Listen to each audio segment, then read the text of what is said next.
to On The Recyard, Women's Prison Podcast, where we are live on the Recyard every Wednesday night.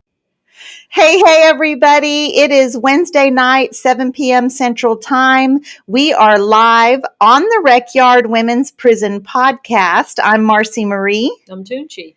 Toonchi, we're in the same room together. We're in the same room. We look like we're in a motel. Yeah, but it's a nice place, actually. It's a nice place. It is. Look at the Texas stuff in the background. We're in H-Town for all of our H-Town watchers and fans. We are in Houston. How was the traffic? The Houston traffic hates me. So now I know why you got here so early, to avoid that traffic. That's right. So Houston, where are y'all at? Show us some love in the chat. We would love to know we're in your hometown. Department of Corruption Stories is reminding us to hit that like button, share the podcast, guys. We appreciate seeing you guys in the chat. And I'm still here. Don't worry. But Tooch, I got a phone call and we're still live, but this is my daughter's calling, and because she doesn't know I do a podcast every Wednesday night live, it's very apparent that she doesn't watch, right? So you guys make sure you share the podcast, all that good stuff. If you are somewhere listening to us on wherever you hear your favorite podcast, Spotify, Apple Music, iHeartRadio, make sure and leave us a review. And we love that. That helps spread our podcast even further. So we appreciate you guys so much. We have a special show tonight. We do. Before we get to talking about the Women's Storybook Project, which is a really beautiful program that a nonprofit organization does inside of Texas women's prisons, a program that's close to my heart and yours, even though you're not a mom. Yeah. We're going to be talking about that. But before we do that, Toonchi, let's do a weekly recap. Toonch, how was your week? How was my week? Girl, I feel like I sound like a broken record, that I don't even, by the time we get here on Wednesday nights, I don't even remember what I did, but I do remember this. I had a long drive to Fort Worth. You did? I did. I hung out with some people at a conference to abolish the death penalty.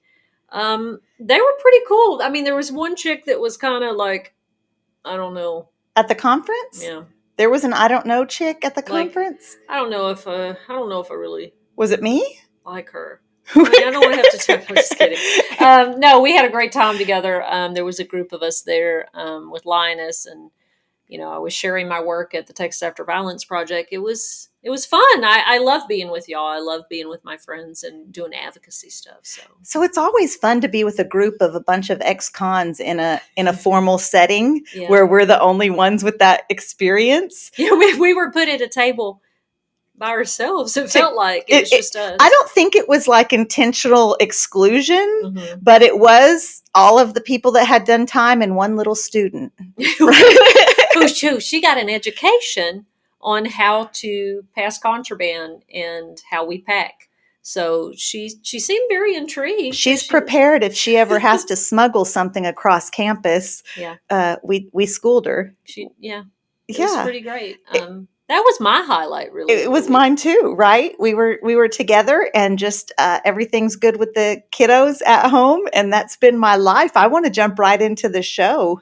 Well, let's do it, because we've got people here. We've got guests, some of our favorite people here, and let's get to it. Yeah, I'm always excited when we have pop-in guests, and so can you introduce Amy?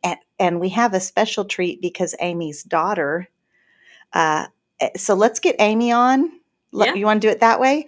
Okay. Amy and Riley, welcome to the show. Hi. Hi, y'all. So Amy, I'm just going to tell people a little bit about how you and I know each other. We did time at Mountain View, which is now called the Patrick O'Donnell. Don't get me started on that. But we did our time at Mountain View together, and you worked in the Braille facility, and you actually now are a Braille contract worker, right? Like you have your own. Tell us first about your Braille stuff. I think that's pretty intriguing first. Oh, I own my own business, and I contract for Purdue, Georgia Tech, BAV, several universities, and I work from home and I do Braille. I transcribe their books, and I've made a career out of it. Very cool. Very cool. So proud of you. And I saw you when I went up there for the graduation and Miss Billman's award. So that was cool to see you in your free world clothes. And, God, I won't share some of our memories here. Maybe we can talk about them some other time when your daughter's not here. But so your mom's pretty gangster. So I would love first, Marci, tell people what the Storybook Project is, and then we'll let Amy and her daughter share what that program meant to them. Sure. So the storybook project, and actually, is that why don't we bring Jill? We have Yeah, to. let Jill tell us what it So is. we She's the person to tell it. Yeah, we actually have a member from the Storybook Project who just entered the virtual studio. And so I think she's the better equipped person to answer exactly what the Storybook Project is. And so, welcome, Jill, to the show. Thanks so much for joining us. Thank you so much for having me. I guess there was a question that I can answer. That's There right. was, Jill. The question was, what is the Storybook Project? So the Women's Storybook Project of Texas is a program that connects children to their incarcerated mothers through the joy of literature. That says a lot, and it also says nothing. So what we do is we go into Texas State women's prisons, all of them, once a month on either the second or third Saturday of the month. And we invite moms to read to their children, and then we record them with these wonderful little Sony digital recorders. And then we send the recording via URL and the book to the child wherever they are. And it's a 6-month program, so mom and child can really start developing that relationship again through books. And the recordings are really touching. So that's in a nutshell. That's what we do. Yeah. Well, Jill, how long has the Storybook Project been around? We just celebrated our 20th anniversary. Very cool. I think me and Mandy and Angelica popped over at the anniversary party. It was very Yes. beautiful. Really exciting to see the journey of the project through the years and the impact that it's had on the ladies. I'm so grateful that you're here because we're fixing to hear from Amy and her daughter what Storybook meant to them. So, Amy, yeah, share with us. Okay, so I did Storybook, and she was very young when I went to prison, and I did 7 years. I think you were 4 when I left, and so obviously, I didn't hear back from her a lot. And when I started the Storybook, let me show you. Have them all. She kept everything. She has all the CDs. Back then, it was CDs, so she kept them, and I kept writing her and saying, "Do you like the books you're receiving? You know what I mean? Like, do you want me to keep doing it?" And I didn't really hear from her a lot, but I'm so glad I did, because the very last book that you gave us was The Invisible String, which she's Best still book ever. okay. I'm gonna cry.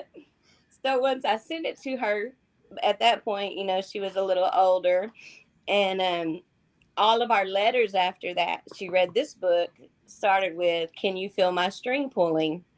If y'all haven't read the book, it's an amazing book. Like, it's amazing. So, and it talks about how people you love, if you're not with them, you're still connected by an invisible string. Oh my God, my voice cracked. Okay, so I sent it to her, and then after that, all of our letters would start out with, "Can you feel my string pulling?" And my daughter would write me, "Tell her how you'd write me." It's just every letter. That was like our thing. Yeah, and it really was our thing. Fast forward 7 years later, I get out. She's in junior high, and life goes on. Well, last year, Taylor Swift tune. This is for you. Taylor Swift comes out with a song. Is it called Invisible String? Excuse me. The song Invisible String, and out of the blue, Riley had clipped me the lyrics on Apple Music and sent them to me and said it reminds me of you and that book. And of course, crying, and I had to listen to the Taylor Swift song again and whatever. And then this Christmas, this is what this beautiful angel gave me. I don't know if you can see it, but this is one of our last pictures together before I left. So she had it blown up, and right here she put stickers and wrote, "There was some invisible string tying you to me." It says in the frame. Oh That's my so God. beautiful. Yeah, I so love that so much. to us. It's like it's our thing. We always talk about invisible string. Like, and she's 17 now.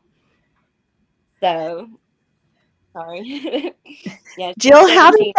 how does that make you feel, Jill, knowing that your time and your efforts in this project is bringing these kind of results, bringing these bonding mothers to children? I think it's absolutely beautiful. And thank you so much for sharing your story. I'd love to talk to you about it more. It's so meaningful because I believe that everybody has a story and that everybody is important. And so when we go on a Saturday, it's not just to say, hey, let's read books. It's about the connection. It's about keeping that connection to your child, the strong connection. And if a book can help do that, then all the better. Oh, it did for us, didn't it? I mean, that's our thing always. Like, that's something we have that my older kids that, that's they were too old for the book. You know what I mean? They weren't into it, but this book has been something that we talk about. And she's, like I said, she's 17 now, and she was probably Wow. 5 when I sent it to her. So it's just really come full circle. Taylor Swift really sealed the deal for us there.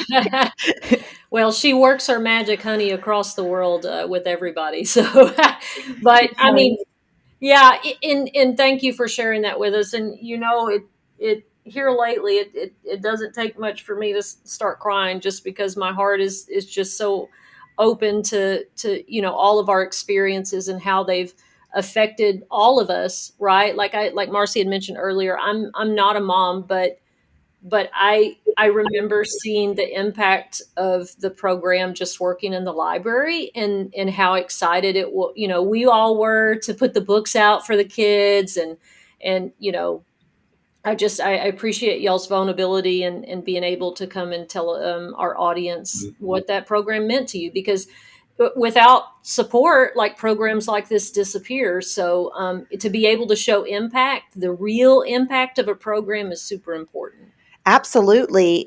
Jerry Swaim, who is our friend who did over 3 decades in the Texas Department of Criminal Justice, she's commenting how important this project is, especially now that they have rolled over to a digital mail system. We've talked about some of the ways that digital mail system interferes with the mother-child bond. And Jerry, that's a really good point. You're right. This is even more impactful for those ladies that don't have the opportunity to have handwritten mail from their children.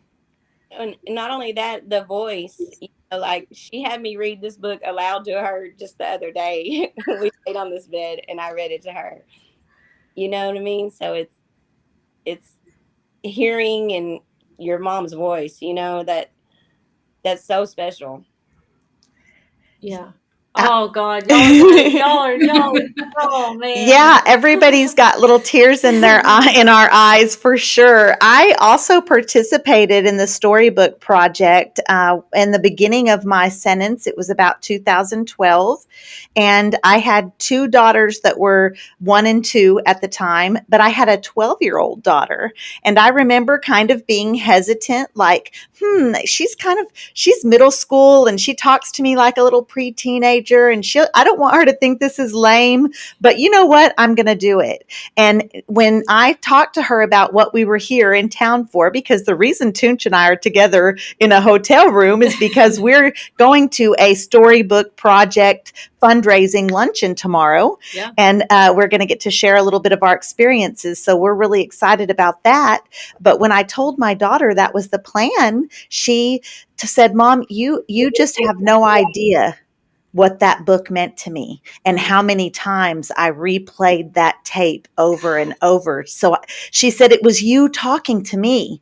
It was you. And I just, man, yeah, it's huge. She got to hear you get to hear your mom's voice anytime you want to, not just when she can get to the phone and call, not just at a visit, like to be able to access that and touch what she touched. And hopefully Mandy will, really talk about her experience. I know that putting your hand over where the, mom has drawn her hand, and just like, I just can't even imagine, but I'm so grateful, for programs that work, that do what they're actually designed to do. Because I think as women in the system, and Amy and Marci can attest to this, that so many programs come and go, and a lot of it is for show, and a lot of it is very surface level.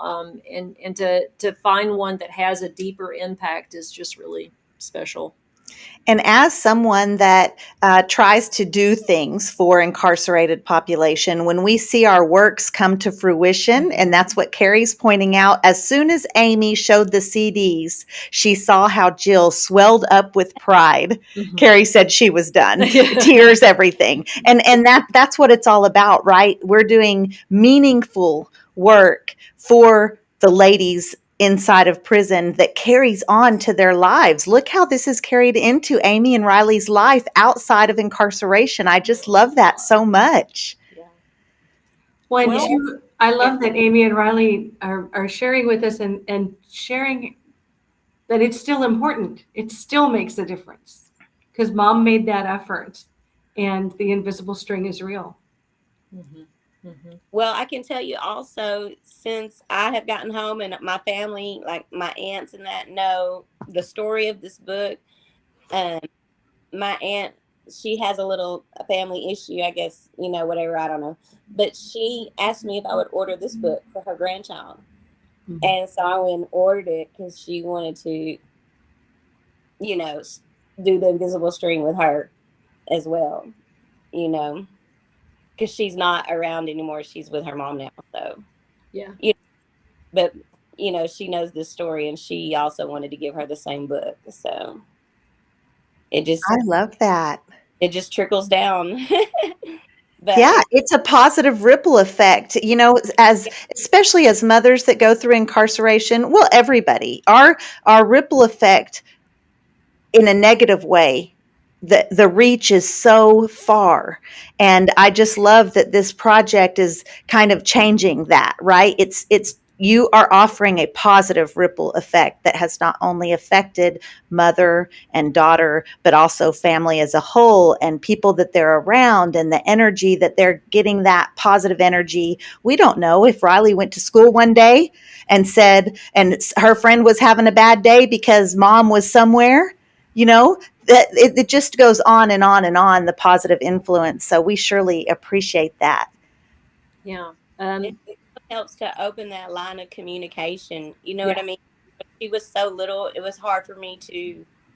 She saved all my letters and stuff, and we went through them just the other day. I don't know why. Just we're reading them, and a lot of them said the same thing over and over until I got to talk about Storybook, because those letters were different because they would talk about each individual different book. But, what can you tell a 5-year-old when you're writing them, You don't want to tell them, oh, I was in prison. And I mean, right. Yeah. Right. Yeah. Yeah. Amy, Riley, thank you so much for sharing your story and for joining us on the show. We appreciate you guys for kind of giving us a little insight into how the Women's Storybook Project affected your relationship and your life. We just couldn't be more appreciative of that. Sure. I think we should bring Angelica on. Yeah, let's do it. And so Amy and Riley, you're welcome to stick around. If you have other things, just pop off and we'll understand, no problem. Okay. Now, Angelica is a board member at the Women's Storybook Project, and she is also not in her home office. So this might be a little tricky. We're just going to see how it goes. Are you there, Angelica? Hello. Yes, I was looking for the mute button. Hello, everyone. Well, girl, please be careful while you're driving. I don't want some something happened on live. Yeah, don't look at the camera. Just listen like you're on speakerphone, honey. And if it's all good. We're so happy for you to join us. Can you hear us now still? Yes, ma'am. Yes, ma'am. I Okay, can. wonderful. Wonderful. Okay, so Angelica, can you talk about how you got started with the Women's Storybook Project? Like, what led you to become a board member? Well, yes, ma'am. So Uh-oh.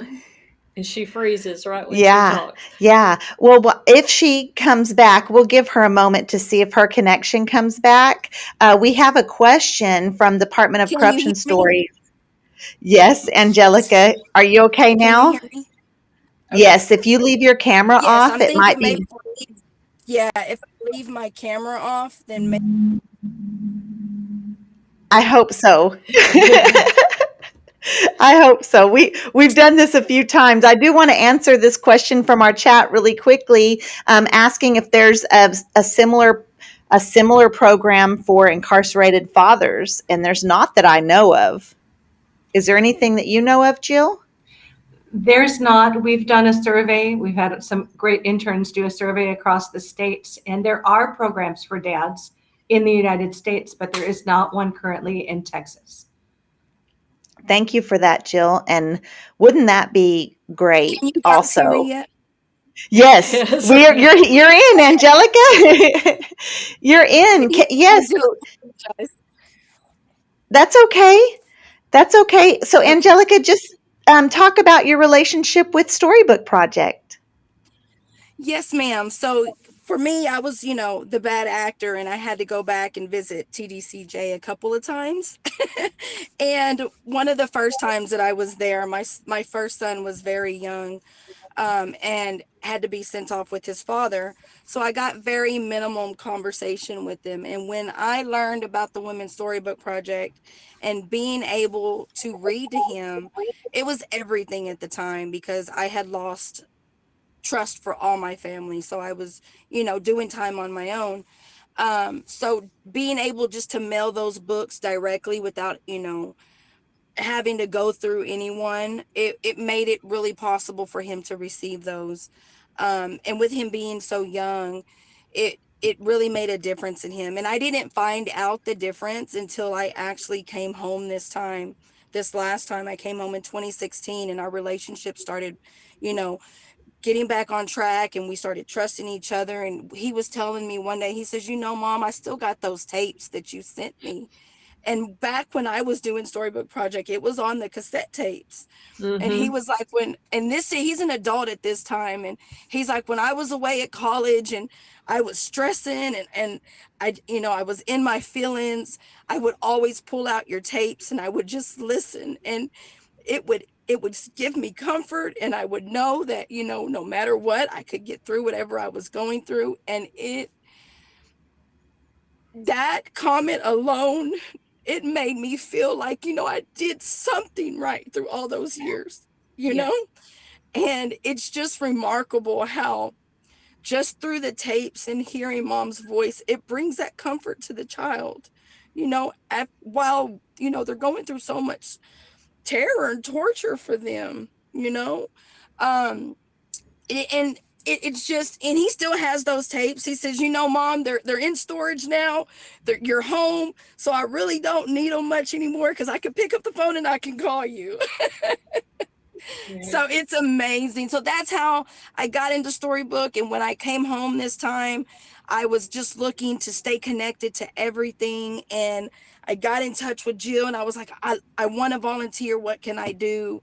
Put me to work. And they did just that. That it's really a true blessing to sit at a table with the board and really have them listen to you. And coming from where we come from, it it shifts something in you. You feel respected and you feel trusted, and like you can be relied on. And us as ex-cons, as from being inside, it's amazing your life can transform when you have that support, to keep you going.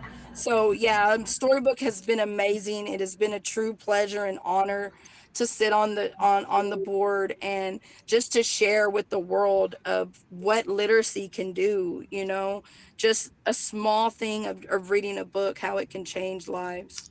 I love that so much, Angelica, and just to hear the passion and emotion in your voice when you tell that story, like the idea that, man, I did something right. I there was a good decision I made even in the midst of some really hard times. Yes. And two, I really want to highlight what you said about a lot of times organizations work for people who are incarcerated or do stuff for people incarcerated, but that part of empowering us through that sometimes is missing. And it really sticks out to me for Storybook to be one of those programs that we're not just doing this thing for those poor, sad, incarcerated moms, right? Like, we are empowering them, and when they come out here, we see them as equal partners in this, and we value your Yes. contribution on the board, and what ways can really valuing your insight as a person with lived experience to how do we make this organization even better. I mean,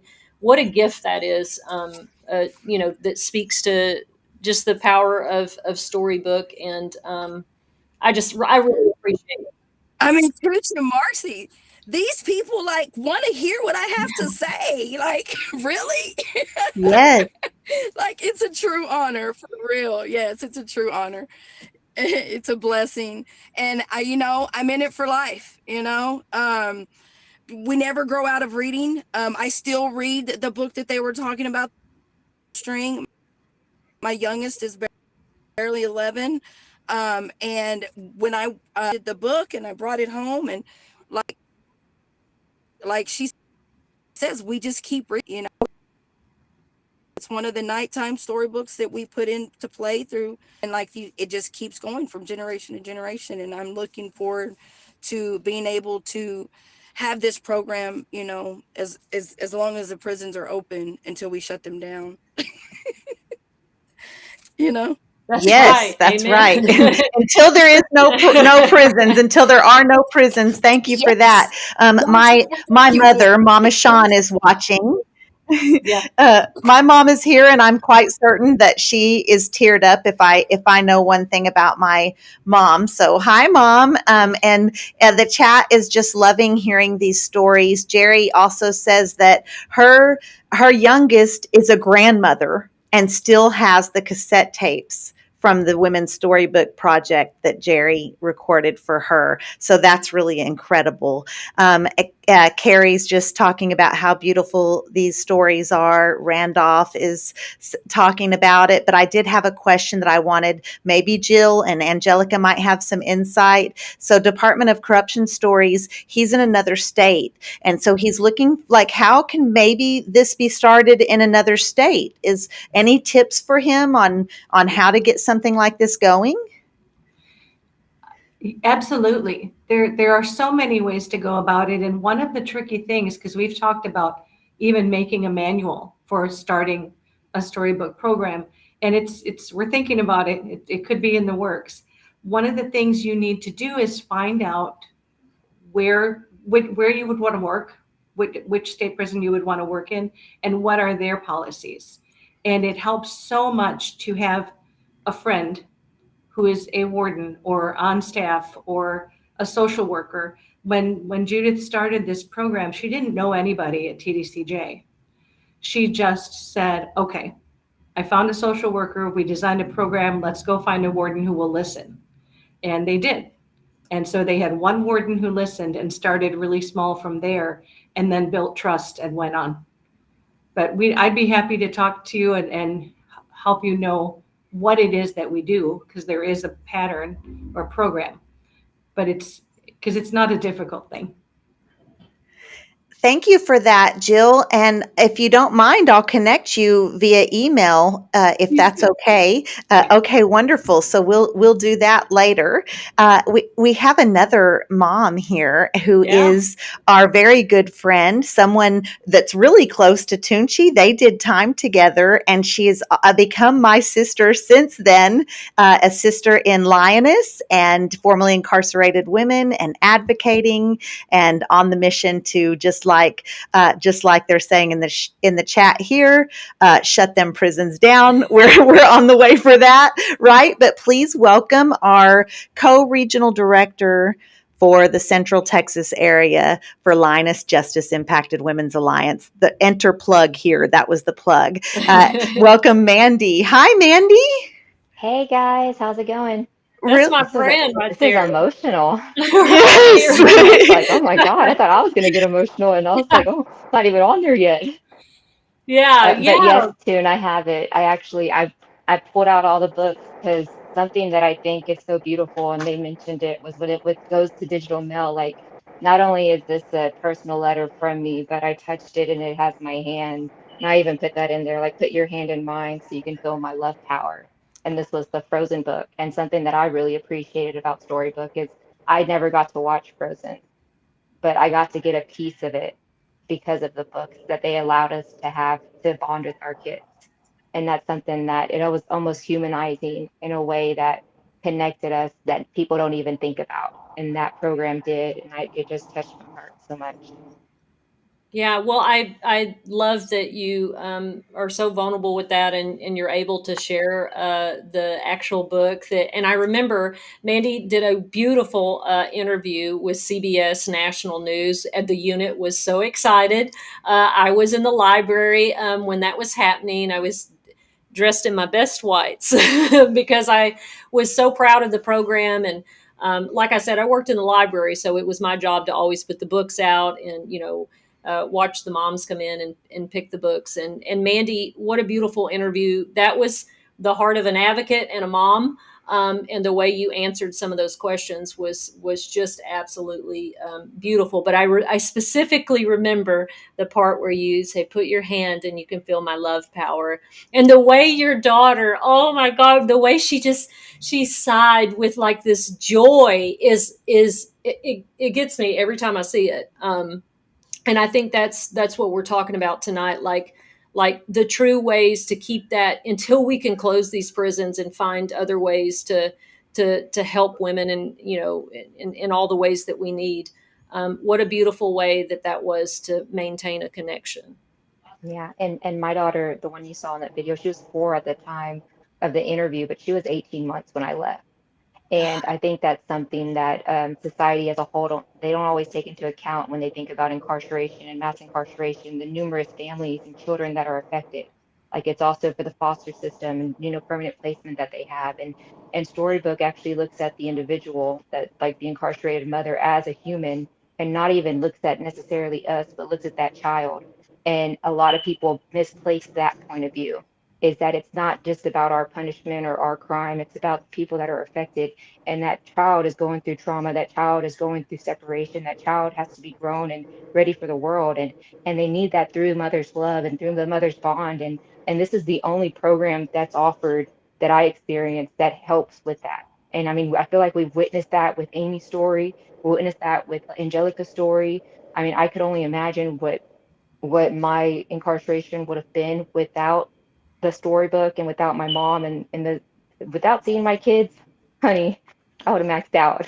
Because without the bond of my kids, like, I don't think they understand that humanity, that invisible string that we need to survive, because we're enduring in there. And I'm sure Marcy can relate to the grief that we feel when we're going through that. We're moms, separated, nurturers, people that we had our children to raise them, and to be taken away from that role is a part of our identity that's taken from us. And Storybook helps, not, it helps to cater, it helps to kind of put a little bit of glue and tape on that brokenness. And I'm forever grateful for that, Jill.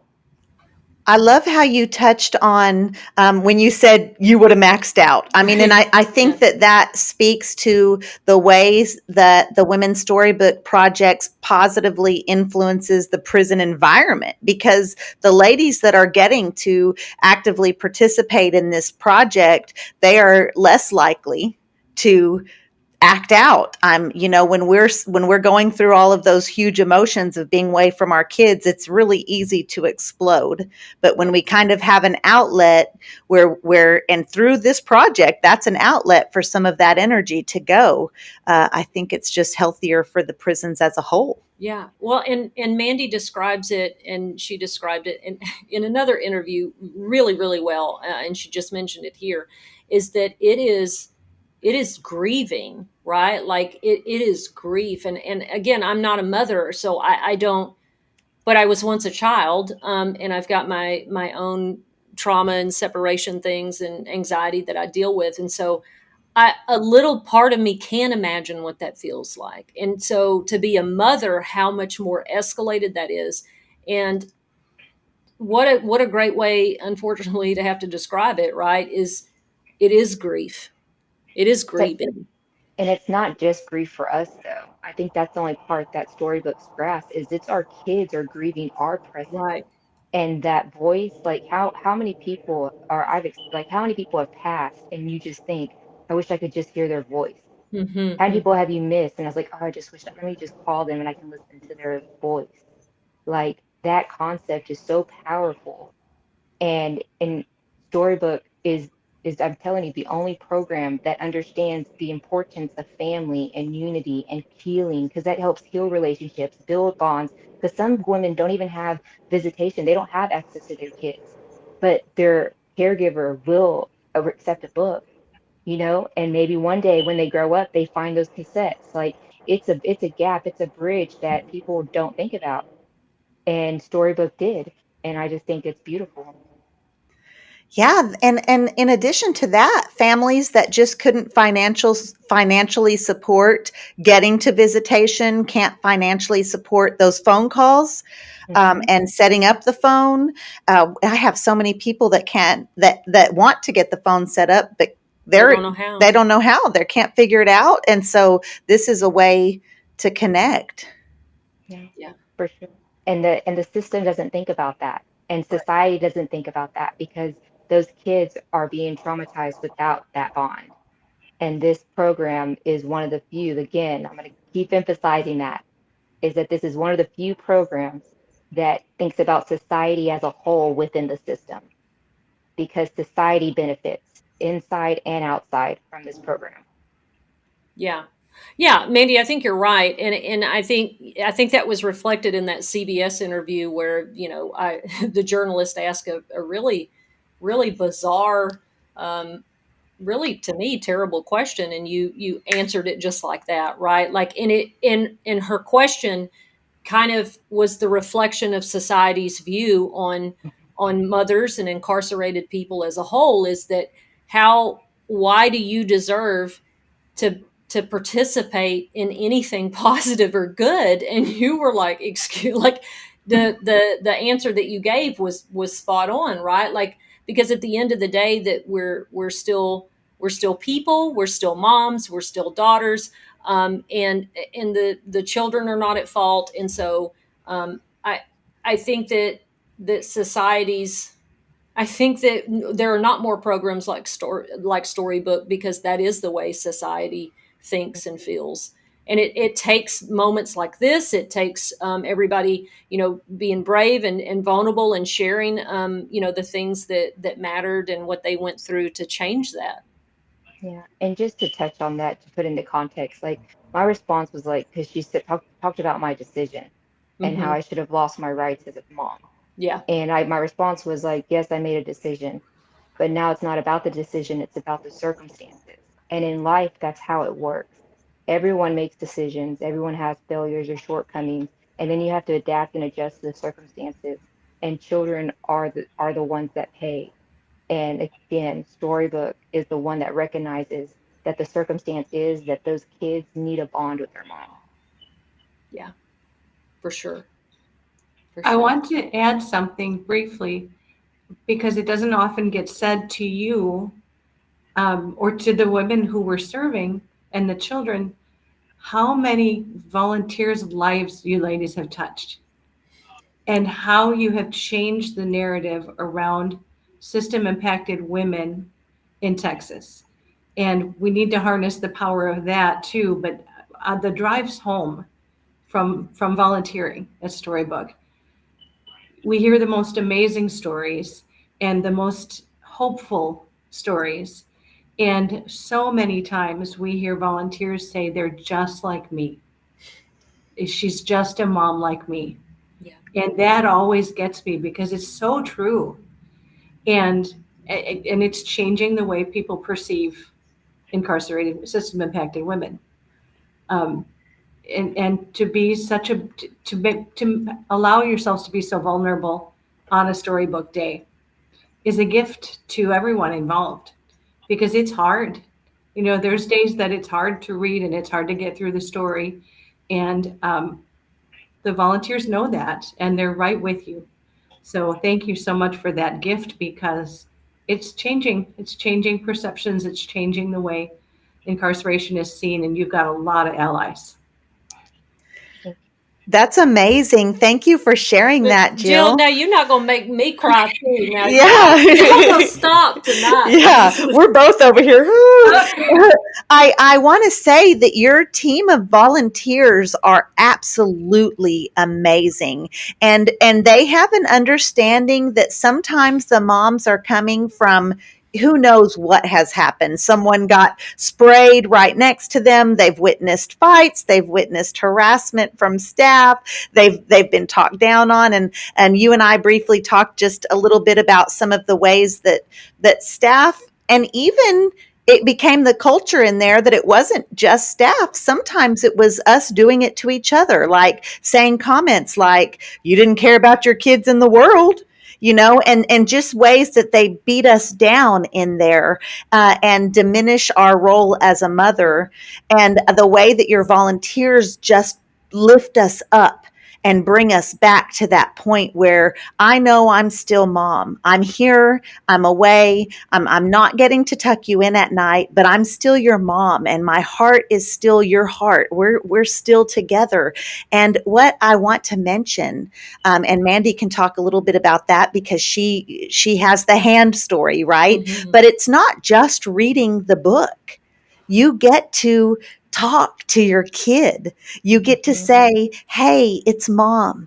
And I picked out this book because, you told me you watched the movie Frozen, and I wanted to see it. So I thought I better look at this book so I could read it. And you get to write things. Mandy, can you talk about your experience with getting to actually talk to your kid also?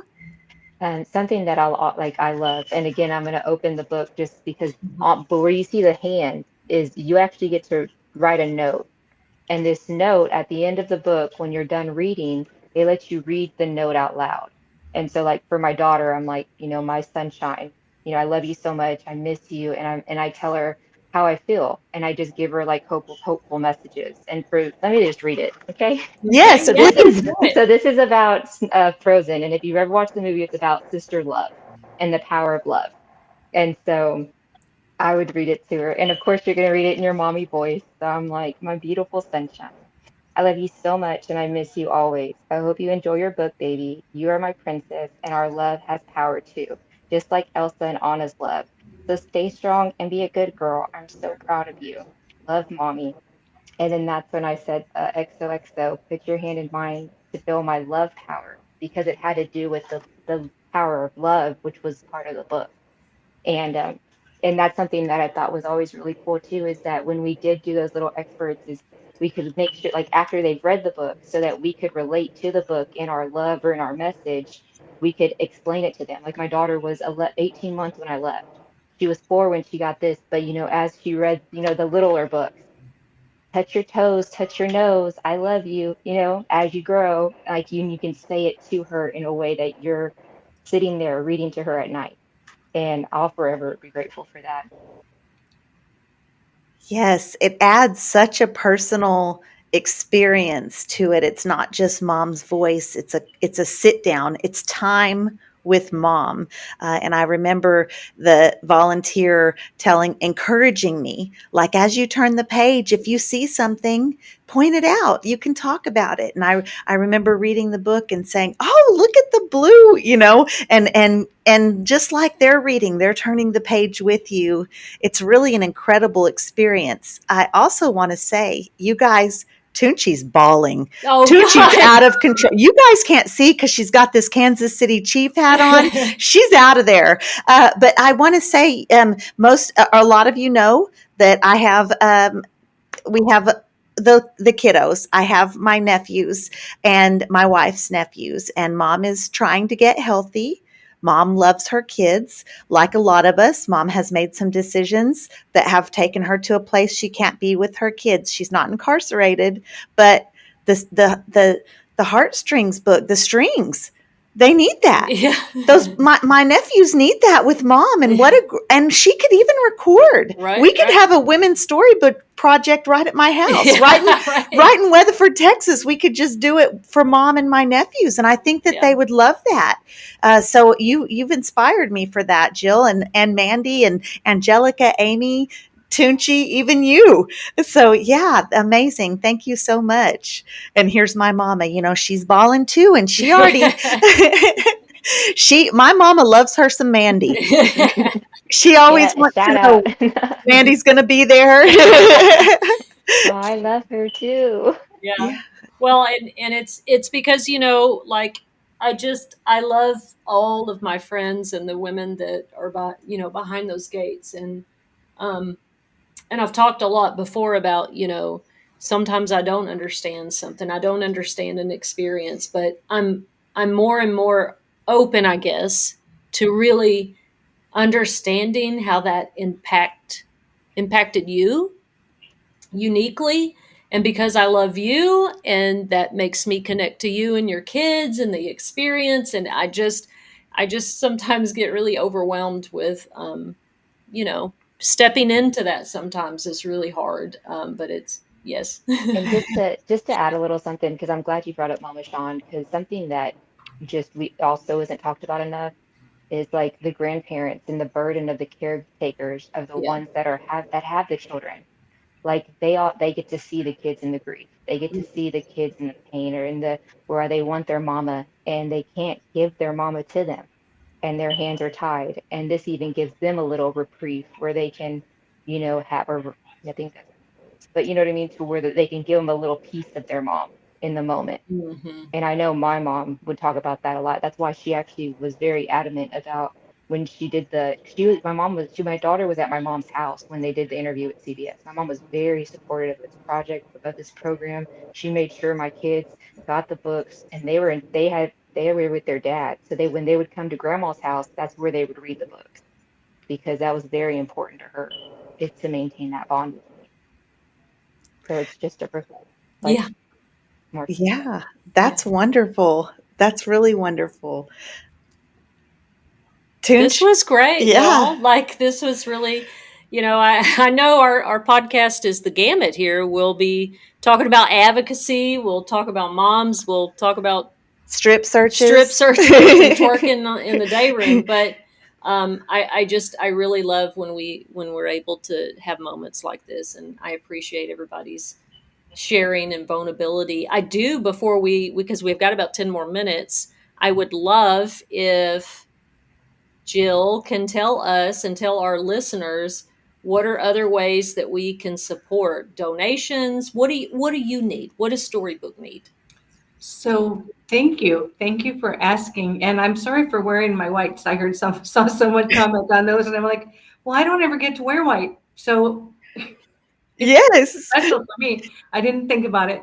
That's okay, Jill. It does have a collar like a TDCJ shirt. And it even has the V-neck, so it's very fitting. It's solidarity. It's solidarity. Yes, solidarity. You're on the rec yard for sure. Yes, we are on the rec yard. So one immediate thing folks could do, and this is very much today and tomorrow, is tune in or go on to Amplify Austin. If you're able to make a gift to Storybook today, starting at 6 p.m. is the 24-hour giving day in Austin. So if you can make a donation, that's fantastic. Otherwise, if you are an alumna of Storybook, please contact me. Please contact me and let me know. I would love to hear your story. The stories help us to understand the impact. We don't have data. TDCJ won't let us collect data. We don't know how the kids are doing in school. But when we hear about, like Amy's daughter, 17, successful, we need to hear those stories. We need to hear the stories that you have, because those are what we tell our volunteers and our donors, and it keeps us going. And it's so hopeful when we get to hear those stories. And we have volunteer opportunities. We're going to all the state prison units. So twice a month, we are sending 50, 60, 70 people out to record stories. So we love volunteers. If you've been out for 2 years, you're allowed to go back and volunteer. We would love to have you volunteer. And then we have remote opportunities too, because we are statewide. We've got everything from data entry to book labeling, all sorts of possibilities for folks to help. But mostly, I would love to hear your stories. I want to share one thing. When we switched to these Sony digital recorders, we added a piece where mom needed to say, "Hi, my name is Jill. I'm reading for Marina. I'm reading The Little Blue Truck." And a lot of people were really turned off about that because it seemed too formal. Mm-hmm. Well, our tech guy has to separate all the recordings. Yeah. And he couldn't figure out, especially on Invisible String Day, who was Mama and who was Bubba. Because we had everybody, "Hi, baby, this is Mama. Hi, Bubba, it's Mommy." We don't know who you are. It's really hard for him to figure out. So we've got it down to a science now, and it's all working. But I'm so thankful for your support and your willingness to talk about this and share our organization. We're going to keep going for another 20 years or until the prisons are shut down. Thank you, Jill. You're in. You're all the way in, Jill. I love y'all, and I want to help every mom or every system impacted woman to get the help they need. And so the calls to action: Amplify Austin donations. Mm-hmm. The website for Storybook Project is scrolling across the bottom of the screen. For those of you listening, it's www.storybookproject.org. And I'm sure there's a way you can donate there as well. And that's how. And then the other thing is, if you have participated in the Women's Storybook Project, please do contact them. They would love to hear your story. They would love to amplify their story. And so that's what they need right now. Yeah. And then, or volunteer opportunities. There's lots of people in the chat saying that they want to help. Definitely. So hit that website up for volunteer opportunities. Yes. And if y'all get nervous or you feel like you forgot the information, don't know where to look, you can always get a hold of me, Marci, or Mandy, or Angelica, and anybody at Linus, and say, "Hey, that Storybook Project thing, I really want to be a part of it," and we will definitely connect you. Absolutely. Mandy, Jill, it has been such a pleasure. And Jill, we will see you tomorrow. Yes. Thanks so much for taking your time and joining us. We appreciate you, and we'll see you tomorrow. Thank you so much. Yeah.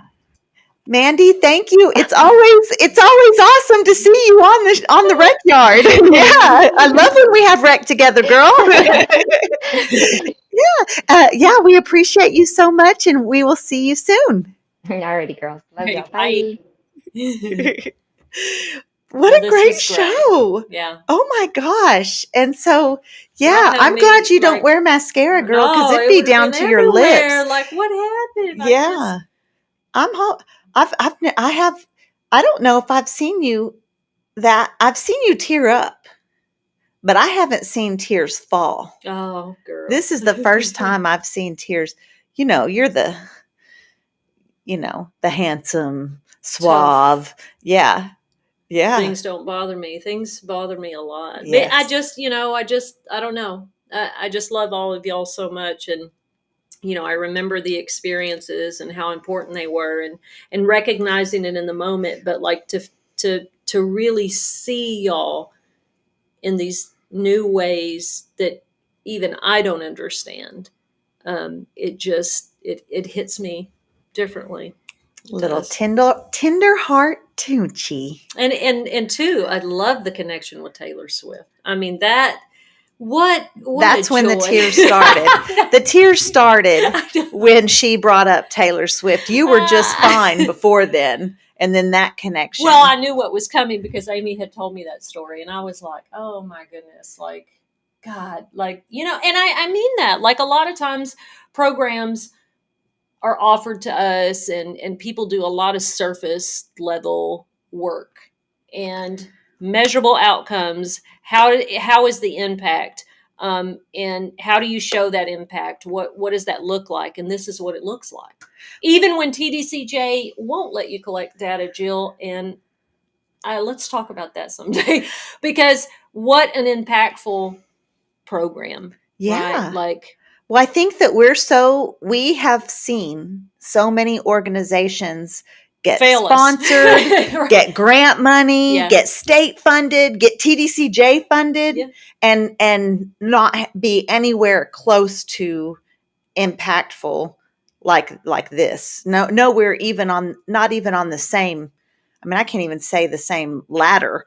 I mean, it's just amazing. So yeah, this was huge. And I love the part about, the volunteers, how this helps people see that we are, we're all just the same. We're just, some of us have made worse mistakes that are harder to come back from, but to have a group of volunteers, because some volunteers in some programs were very patronizing and very, I'm here to help to tell you not to be a lesbian. Oh, that's not what you were going to say. that did happen a lot, but it was, I'm here to help the poor soul, right? Like, it was this patronizing, just very, it wasn't so that they could go maybe to their dinner parties and say, I helped those I people, helped the right? poor people. That was never my experience with these ladies. No, not at all. Like, and can you imagine she put a call out for formerly incarcerated volunteers. She put that out there. She said, hey, if you've been out for 2 years, you can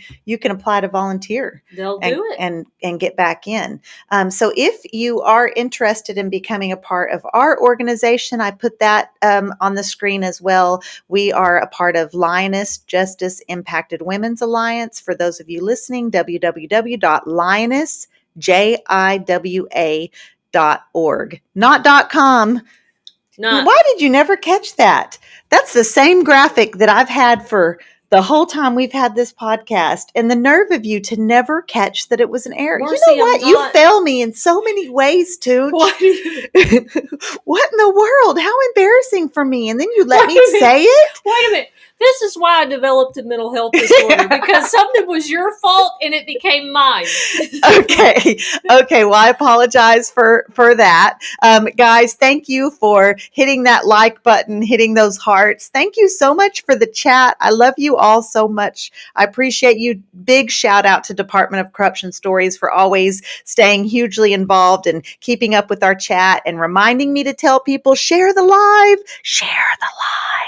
And if you're out there listening on Spotify or wherever you listen to your favorite podcasters, absolutely, please do leave us a review. And I'm just checking. I see Angie, Randolph, Eric. Appreciate you guys so much. Thanks for joining. Carrie, everybody else that hopped on here that I'm absolutely missing because I'm not scrolling back through the chat. And we will see you the same time, same place, Wednesday night, 7 p.m. Central Time. We will be live. We will be in our virtual studios, not in the same room. But this was fun. This was great. Yeah, we need to try to figure out how to do this more often to be. And the Wi-Fi is good, which is amazing. Yeah. I was a little concerned. Yeah, because sometimes them hotel Wi-Fi. Hey, sometimes those Wi-Fis at home that are unplugged don't work either. Hey, y'all remember last week when Marci was like, I don't know what's going on with my Wi-Fi? It was unplugged. And it was unplugged, Marci. So wait a minute. You want to roast me about something that's been on the screen, but you complained about your Wi-Fi that I didn't even think to ask you, did you check if it was plugged Why in? didn't you ask me? No, If it's you my had fault. asked me, it would have been plugged in and the rest of the show would have been Gucci. It's my fault. Instead, I just Brittany, looked like a help me. blot. Brittany, help me. Guys, we will see you next week. Love you all so much. Thanks for joining in. For hanging out with us on The Recyard Women's Prison Podcast with Marci Marie and Toonchi.